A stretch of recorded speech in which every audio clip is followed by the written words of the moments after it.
doing tonight? I'm doing pretty good in the studio myself. I'm just kind of sitting here listening to these guys. Their name is Serious Mental Illness. When I first heard them, I was like, alright, they're just gonna be a bunch of garage kids doing a bunch of garage band stuff, flicking around cans of Pepsi. But no, I actually went and seen these guys, and they just completely blew my mind. And so I went ahead, I reached out to my connections, and I got a hold of the drummer Tyler Beckman, and I believe he's on the phone with me right now through Skype. Tyler, are you there? Yeah, I'm here. Thanks for having me. Okay, alright, we got Tyler on the show. Alright, Tyler, what's it like to be in S.M.I? It just seems like kind of weird music, but I can dance to it. Tell me what's going on. Right, well, you're right. We're just a couple of garage punks that enjoy making music together. We just have fun with it. We basically, when we first got together, we kind of made it an initial pact to not try and genreize ourselves into any certain categorization. And what happened? That's very good. That's very good. All right, let's go ahead and elaborate a little bit on that. Okay. So what was the key? What kept S.M.I going?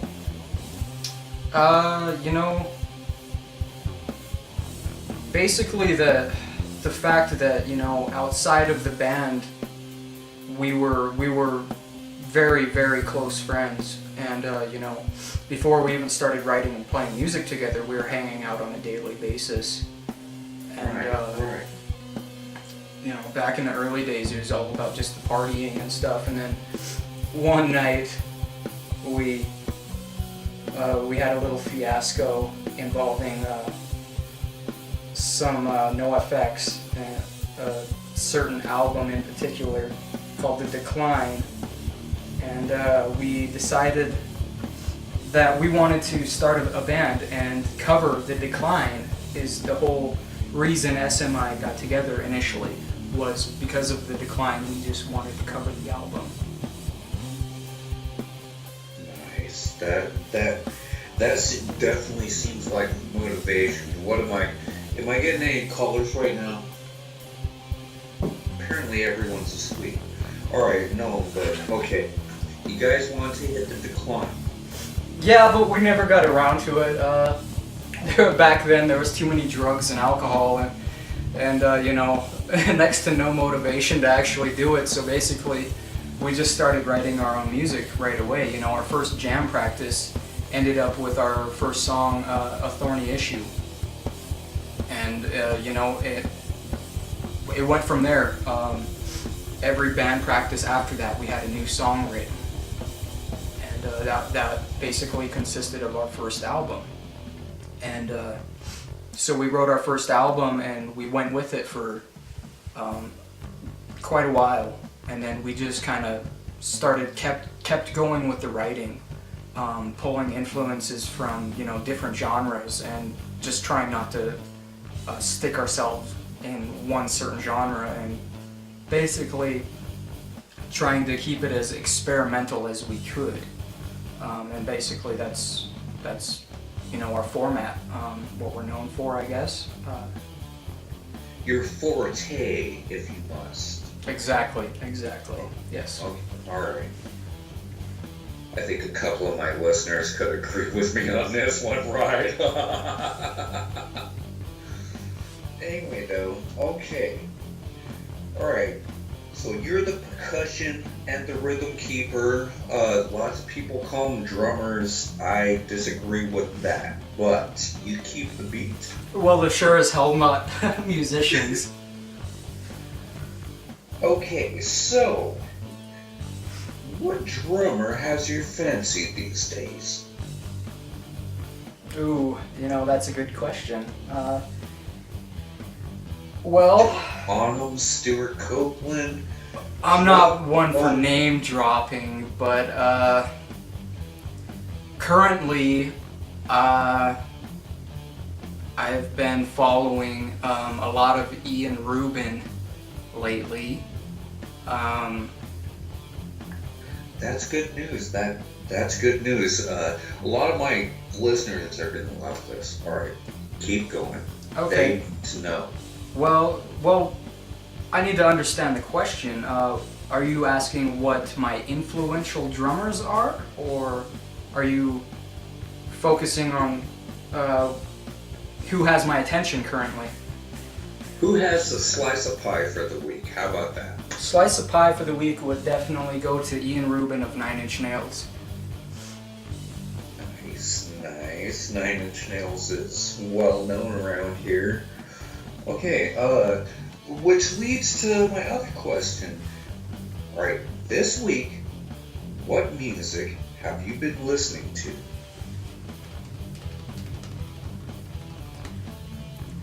David Bowie, Nine Inch Nails, obviously. Crosses, How to Destroy Angels. Yeah. Marilyn Manson, 36 Crazy Fists, and Leftover Crack. Okay, alright. We're seeing green lights everywhere. Apparently traffic is just loving your music taste right now.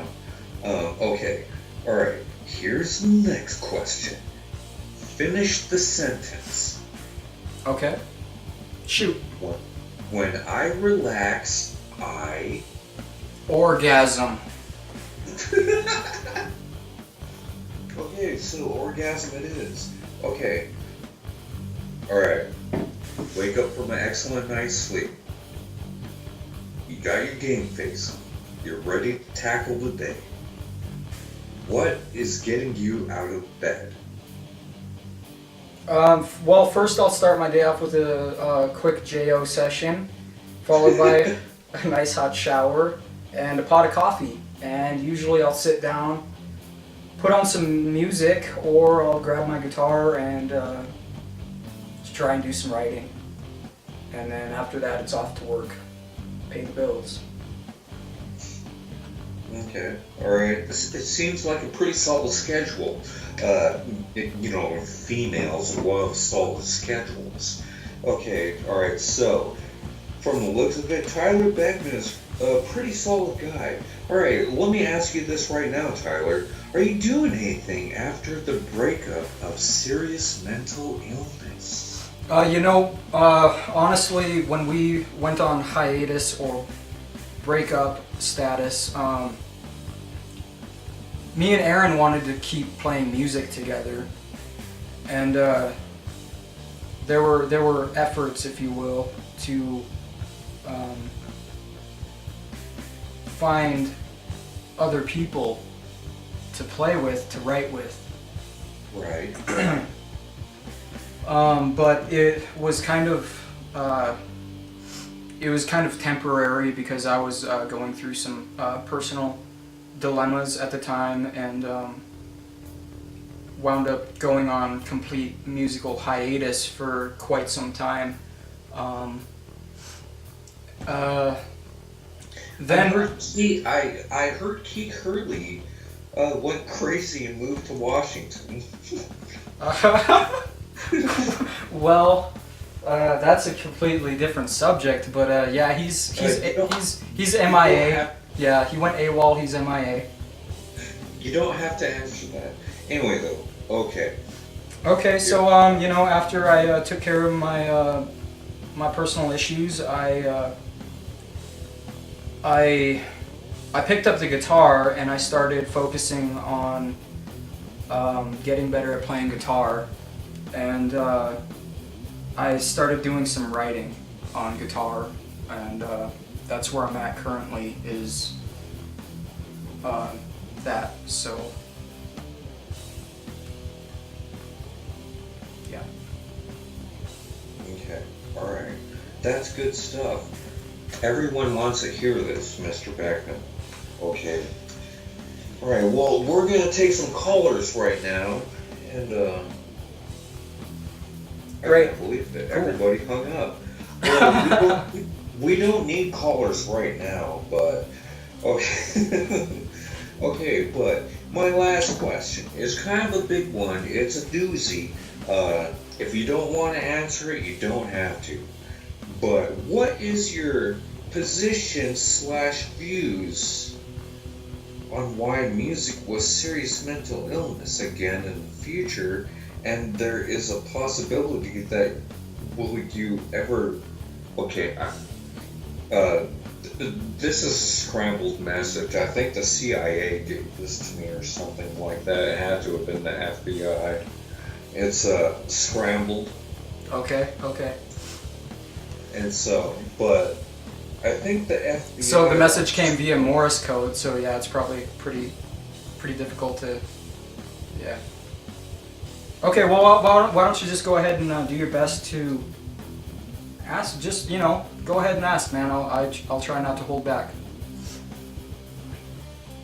Is there a possibility that you will ever write, record, and or perform music ever again with S.M.I, serious mental illness? Well, I'm sure that's the main question that everybody wants to know, and... Well, please entice us. Come on, I have listening ears. Okay, that isn't something that I can say yes or no to, because it comes from a lot of different angles and a lot of technical reasons that, as of currently, we legally cannot. So I am currently looking for legal representation to begin a series of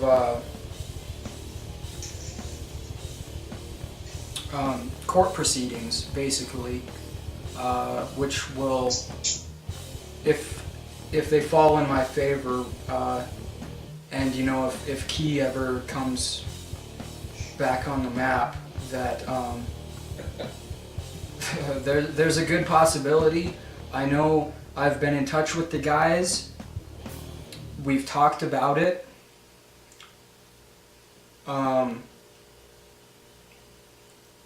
I know I can't speak for them, and I don't want to put words in their mouths, so I have to be careful when I answer this question, but I've been in touch with the guys, and we want to start playing music together again.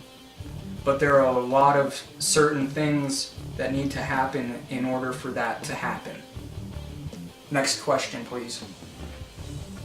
Okay, alright. That was a really, really excellent explanation of, or not explanation, answer of that question that I was looking for. Alright, so that solves that problem. Okay, alright, here's what's happening. Thursday night, she has her game face on. We have to make sure she's going out properly. Who is she? I don't know. Okay, anyway though. Alright. But that.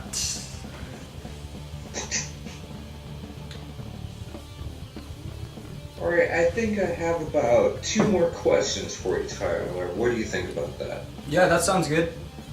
Okay, alright, we're gonna be getting back into the armpit territory, the personal stuff. Okay. But this is stuff that people need to hear. Sure.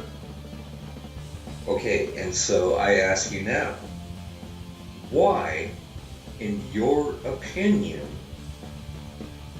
did serious mental illness break up? What happened? What was the legal block that broke? Okay, that's a very good question. And I guess I'll just leave all emotions at the door on this one and just say, back when we went on hiatus and split up, we were all going through a bunch of different personal issues, and I guess mainly we didn't have the focus and ability to dedicate ourselves to keep writing. And you know, it's just hard. You know, there's a lot of personal issues that came about back then at that time period, and we all decided that it was just best if we just stop and just stop. That's all we could do, because we didn't want to try and push it and break it, because it was a delicate situation. So you can't go about trying to force things to happen when everybody else has got other shit going on in their lives. Basically, it couldn't work back when we split up, so we just decided to part ways and just I can't say take a break, because, you know, a break and breaking up are two completely different things, and I'll just leave it at that. We all had a lot of shit going on in our lives, and we didn't have time for the band anymore. And we needed to focus on ourselves and figure some things out and take care of some shit that was going on in our lives.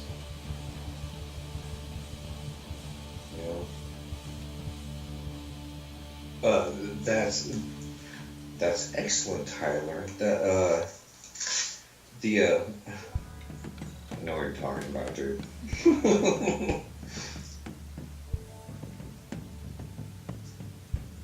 Well, shit.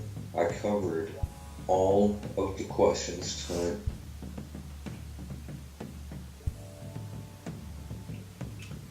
I'm sure you're probably wondering, if we ever do get back together, what our music might taste like. Well, exactly. It's like, okay, is this still going? Oh yeah, yeah. Alright. Well, it's like I don't know. It's... At ease, soldier, speak freely. Well, it's like having sex with a friend again, but just without a condom. Right. It's very dangerous. But then again, good things have come out of awesome births. Right. Or accidents, if you will.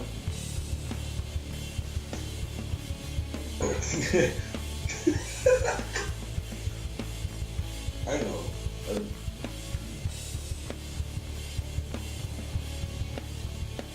Well, I guess if if it happens, it happens. I personally want it to happen, because I love playing and writing and recording music with Key and Aaron and Exactly. Chris. Okay. That's what a lot of people have been telling me. Is when the three of you guys get together, there's some sort of magic or fireworks, or I don't know what it is, what they've been saying, but something happens in that jam room. Well, we're just we're really compatible when it comes to writing with each other, and that's it. That's all it is we write well together. Okay, and if we get back together and we start writing again, that's going to be the core focus, is writing again.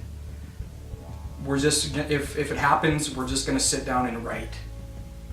And it's probably going to be a long writing process, because that's probably just going to be what happens. And as far as styles and preferences and sounds and tastes and all that stuff goes, I don't know about the other guys, but personally, I would like to have a more industrial influence, utilizing other means of percussion. Okay, there's nothing wrong with that. Also, I've been talking to the guys too, and if we start writing again, it sounds like I will be having some input as far as helping Key and Aaron write on the guitars as well. Okay, alright, so this is definitely a step forward in the right direction. Right, I'm in the current process of reconfiguring, reconfiguring my drum setup, and I am going to be utilizing some options that I've been wanting to incorporate into our music for a long time. And there's also talk of the possibility of I know we want to incorporate more keyboard into our sound as well, and you know, that might expand into finding a member to add to the lineup to play live keyboards. But then again, it might just be one of those scenarios where we just write and have more influence on keyboards in our music, and just keep it us. But when we take it to the live setting, we might have somebody come in for the live setting on keyboards. They're helping out. Right. Okay.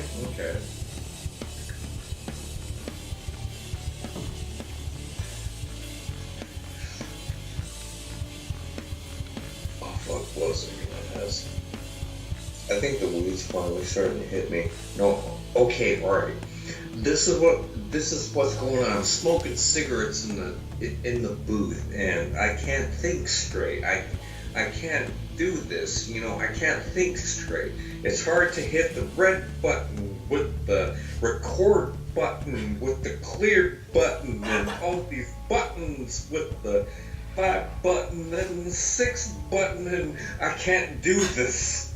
Okay, hey, well, I just want to thank you for having me on your show again. That's awesome, you know. Okay, alright, goddamn, I need an aspirin. Please. Okay, play some chess. Get out of my face. Okay, alright. Hey, thank you. Thanks again. Thanks for having me. Good night, goddamn it.